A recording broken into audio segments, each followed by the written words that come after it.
Hello and welcome to another edition of Safe Pasture.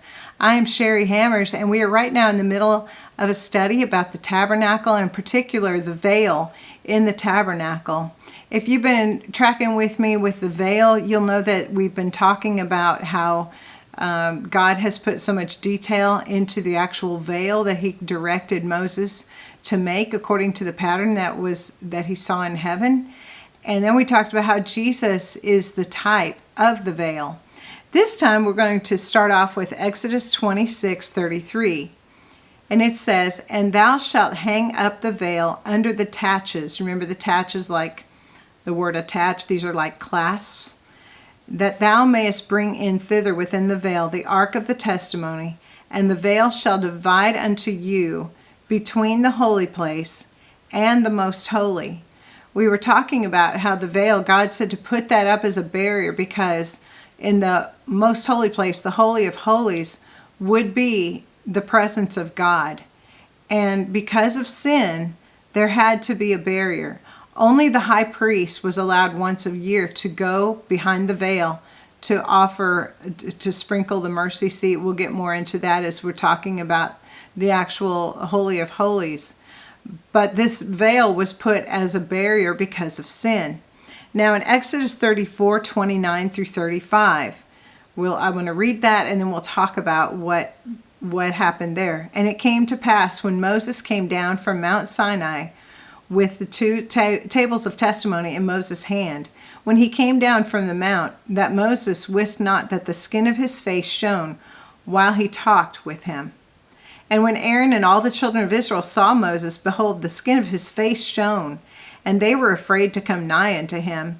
And Moses called unto them, and Aaron and all the rulers of the congregation returned unto him, and Moses talked with them. And afterward all the children of Israel came nigh, and he gave them in commandment all that the Lord had spoken with him in Mount Sinai. And till Moses had done speaking with them, he put a veil on his face. But when Moses went in before the Lord to speak with him, he took the veil off until he came out. And he came out and spake unto the children of Israel that which he was commanded. And the children of Israel saw the face of Moses, that the skin of Moses' face shone. And Moses put the veil upon his face again until he went to speak with him."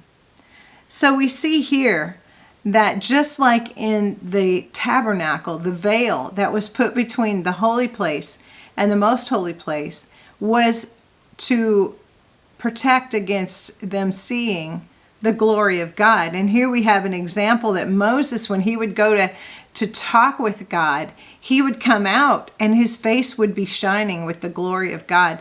So much so that he had to put a veil to shield it from the children of Israel.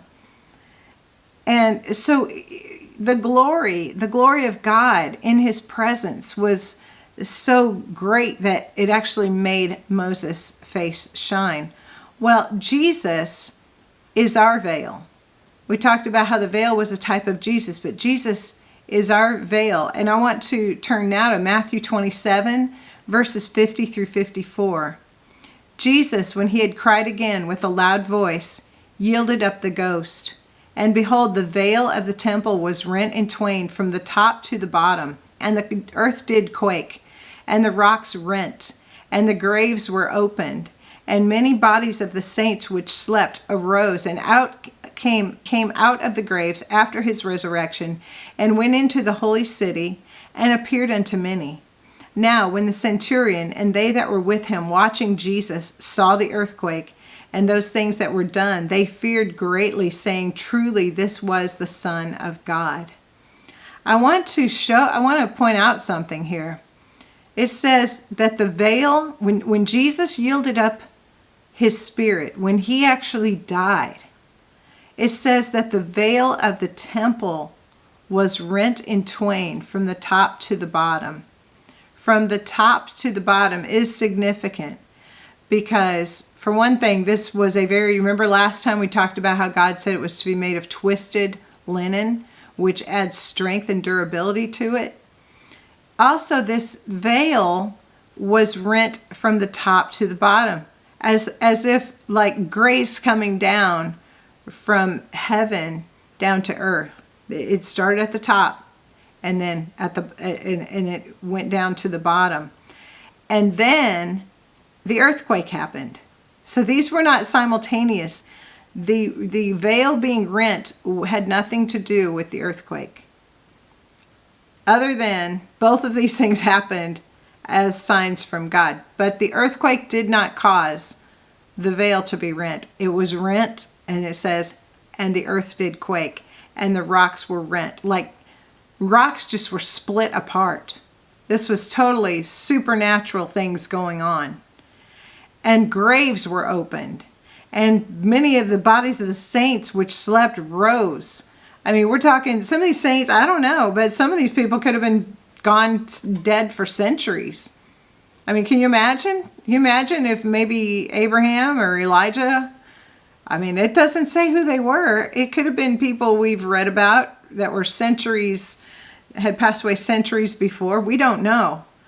I just know that this was quite the event. This was something that, if this didn't like stir you up, you weren't, what is it? If this didn't get your fire going, your wood was wet. I mean, they talked to people.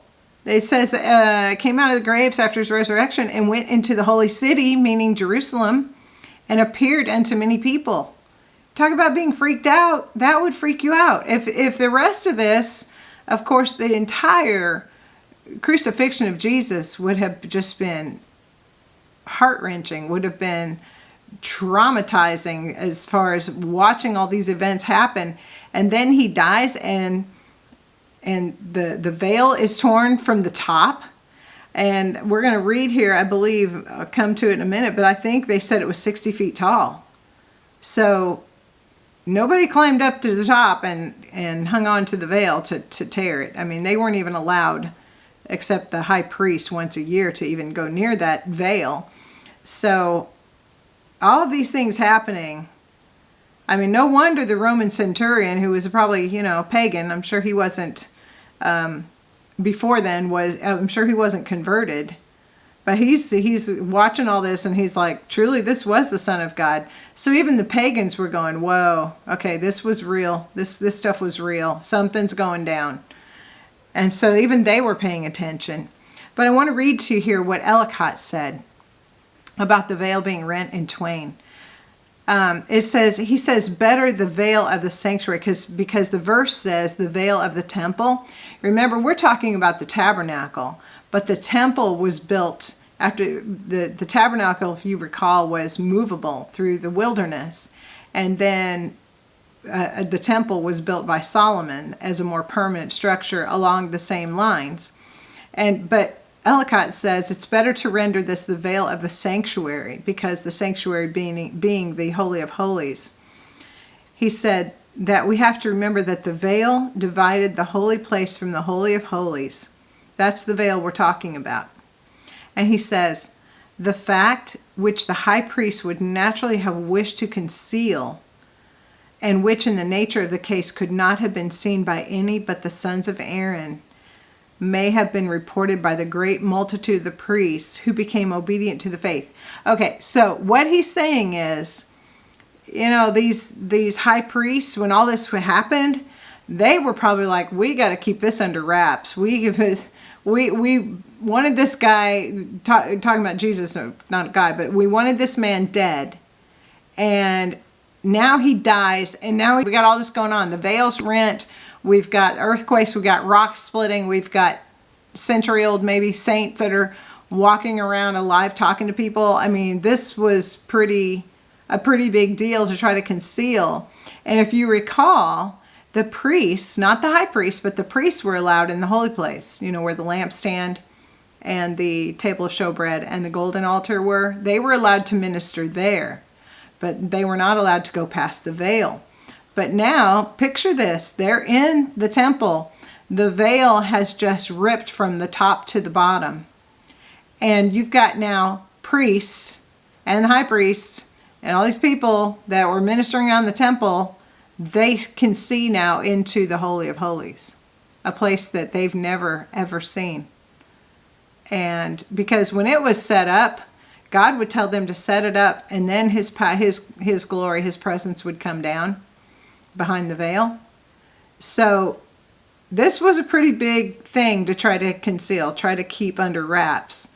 And so Ellicott is saying, in the nature of the case, it could not have been seen by any but the sons of Aaron. In other words, the priests that were in the holy place that were ministering, they saw this happen in the temple. And then it says in Acts 6:7, I'm not going to go there, but he references that a great multitude of the priests who became obedient to the faith. So not all the priests, a lot of these people, that were high up, like Nicodemus, as spiritual leaders, they became believers. So not everybody that was a priest or a high priest was opposed to Jesus. Many of these people came to faith, and I'm sure they're, what Ellicott's saying is, I'm sure they're going out and they're blabbing everything about what just went down in the temple.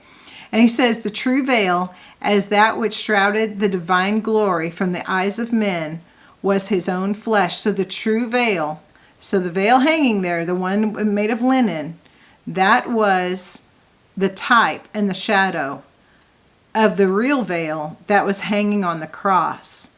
And it says that, so basically, the veil that shrouded who Jesus really was, this gives me goosebumps. The veil that shrouded, people couldn't see beyond the veil that shrouded who Jesus really was, his divine glory as being God, was his actual physical body of his flesh. And through that he had passed as the forerunner of all who trusted in him into the sanctuary not made with hands, eternal in the heavens.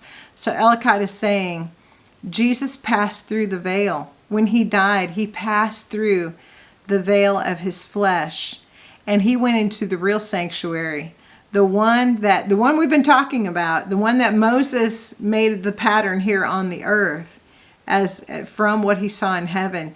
Jesus didn't go into that. He went into the real sanctuary in the real heaven that the one we're talking about was patterned after. One more thing he says. All who fulfilled that condition might enter into the holiest place, but the visible sanctuary was now made common and unclean, and there too all might enter without profanation. So what I believe he's saying there is, when the veil was rent, it not only did it say that we now can go into the presence of God, when he's talking about fulfilling the conditions, we can go into the presence of God. But the actual physical sanctuary that was in the temple, he said the visible sanctuary was now made common and unclean, because now that veil was gone, and really there was no more need for that, because Jesus had fulfilled what that thing represented. I hope that made sense. Let me see okay, so we will pick up here next time. Thank you again for joining me. Please like, share, and comment, and we will see you next time. God bless.